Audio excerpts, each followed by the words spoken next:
Okay, good morning. Let's go ahead and get started. We're supposed to start at 11:30. It's pretty close to that. I want to give you an update of 5 incidents that took place over the last couple of days, and then some pretty dang good police work. So I'm here to tell you about these 5, and then I'll kind of go in chronological order. We had beginning with a house party on Penn High. If you recall, we talked a little bit about this. There were about 100 people at a house party, and there was shots fired in the front yard, and then there was at least 1 shot fired into the back or at the back porch. The individual that was shot in the front sustained non-life-threatening injuries. The individual that was shot in the back of the house succumbed to his injuries. So we had 1 person deceased and 1 person injured. We continued the investigation into that. We have some video. At this point, what we know is we have at least 4 black males showed up with all in black with hoods covered, and they're the ones that fired the shots. Again, I will tell you that in looking at some of the footage that there were people that were coming and going, not the ones that ended up shooting, but a lot of people had guns. A lot of people had guns in their pocket. A lot of people had guns under their arm, and we had up to 100 people there, as I mentioned before, and no one called us. We didn't receive any calls before the call of shots being fired. We've been interviewing dozens of people, as I said. On Tuesday, we had a report of a white male that had been shot and killed on a dirt road off of Blue Angel. He was in a stolen vehicle. That stolen vehicle was burned and has been burned, and we are still looking into that situation as well. We believe he is from Alabama. We have investigators working with the Alabama authorities, and we're trying to figure out exactly what took place, what he was doing there, what he was doing just previous to that, and so that investigation remains open as well. That brings us to last night, and we had a pretty busy night. Initially, we received a call from Peachtree Commons about shots fired. We found shell casings, we found blood there. We didn't find any victims there. While we were there, 2 people responded to Perdido ER with gunshot wounds, both non-life-threatening. And so then obviously we expanded our investigation into that. How this gets interesting is one of these victims' sisters gets in her car and she starts heading to the hospital where her brother is. While she's en route, she gets attacked by a dark blue vehicle, and her vehicle is shot at. But she does give us a description. She's not injured, but she does give us a description of the vehicle that fired at her. And this is when the good police work comes around. Deputy Glass observed a vehicle fitting that description around Fairfield Drive. Starts to chase that vehicle, and that vehicle became disabled right on Fairfield.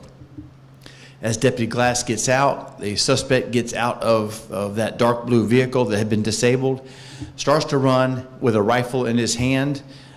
He discards that rifle and then runs over into the Mayfair area. This all happens between 11 o'clock, 1 o'clock, 2 o'clock, and again, what really happens is the good police work is that we didn't give up.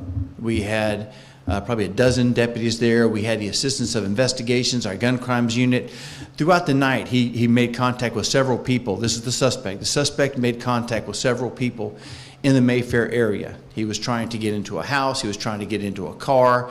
He's trying to just find any way to get out of that scene because we had set up a perimeter, and we had several canines out there, and we certainly appreciate all of our canines being able to help. Finally, at about 8 o'clock this morning, maybe a little after 8 o'clock, we were able to apprehend the suspect that got out of the car, that threw down the weapon, and was making his way through the Mayfair area pretty much all night. So one individual by the name of Tracy Posey, he is a 19-year-old male. He has been arrested, and we're still working on what charges we'll bring to him. A little bit later this morning, we have a report on Dogwood that we had 2 teenagers aged 14 and 17 that were shot. They were not seriously wounded, and we do not have any information on who would have shot them, so there's nothing forthcoming on that. However, we are going to investigate, and we ask if anyone has any information on any of these cases. We do believe some of them are connected. We're still trying to tie all these together. We do believe that this stems from an ongoing beef that occurred probably 2 years ago, 2020, and now they're going back and forth. So we are looking for anyone that has information on who the suspects might be. Again, we do have one in custody, but we certainly think that there are others. And if you're out there and you're wondering if you have information or you know somebody, but you're not sure, let me give you this piece of advice.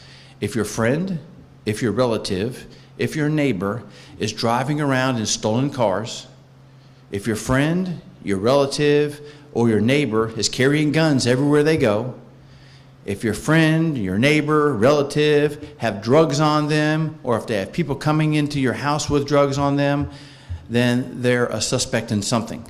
I can tell you that. If your friend or your relative or your neighbor goes to a house party and part of the uniform is to wear guns and prop guns underneath your arm or in your pants, they're a suspect in something. And perhaps you should evaluate the conversations with those people, whether you're children, whether you're neighbors, or whether they are just friends of the family, because this is what these people are doing. They're driving around with weapons, they're going to parties with weapons, they're shooting at other cars, and then they're getting out, throwing those guns and discarding those cars around. And these people are suspicious. So if you know of these people, and it doesn't take a lot to figure this out, because they're stealing cars, they're stealing guns, they're using guns, again, it doesn't take a lot. So if you know of someone like that, they're a suspect in a case, please give us a call and let us know. If you have information about these individuals that might be involved in these cases, please give us a call. Our investigators, again, spent all night tracking this one individual. We're going to continue to do that. We will not give up. We investigate all of these, even though there are times, and I'll talk about one or two of these cases, where when we get there, we have no information. The individuals that are shot don't have any information about who could have done it or why they were targeted, and they're just refused to cooperate. We're going to continue to investigate it, and we just ask if you have information, please let us know. So, any questions for us? Yes, sir. Can you go into specifics about the beef you said that these all kind of stem from in 2020? Yeah, there was from what I'm being told, there was a homicide involving a local artist. And then from that point on, there has been an ongoing beef. Sometimes it elevates into shootings, and sometimes it does not. So I don't have the name, and I don't want to get into too many details, but this has been going on for 2 years, going on 3 years now. And occasionally these people that are involved in this, the ones that want revenge or they want to retaliate, that's a situation that I put our neighborhoods in. And again, looking at this right here, we got young kids that are injured by gunfire. And it's because we have people in our community that just don't care. They carry guns, they use these guns, and they just don't care about life. They don't care about our community. They don't care about their family. All they care about is themselves. Any more questions? Yeah. And then we just had a gun violence roundtable with all our officials. Does this kind of highlight the gun violence issue that we have here in the county, and is this changing how deputies are moving forward with combating these crimes? Well, I think we have a pretty good strategy for combating these crimes. We're practically fully staffed. We have a gun crimes unit. We rely heavily on our intelligence unit. During our gun crimes roundtables, a lot of people talk about programs and about parenting and about mentorship. And I can tell you that if you have an individual that's going to go to a house party armed with an AR or assault rifle, they're unlikely to go to a program. These are individuals that are dead set on committing crimes, and they're going to do whatever they can to see those crimes out. And that's why we need the community to help us. We need the community to tell us and what they see and who is doing this types of things. So our response is the same. I just told you about some darn good police work. For 6 hours, all of our deputies were out there, and they're chasing an individual that had a rifle. They're chasing an individual that had that rifle, and that person was using that rifle just 5 minutes earlier. And we didn't take the long way. We went straight to the scene. We went straight to the suspect, and we did what we could. We chased him through backyards and jumping fences and through neighborhoods. And I just couldn't be more proud of the work that the Escambia County Sheriff's deputies have done, not just tonight, but tonight is a good example of just how serious and how professional they are. Any more questions? Thank you all. We're going to continue to work these, and we ask people that have information to please let us know. Thank you, guys.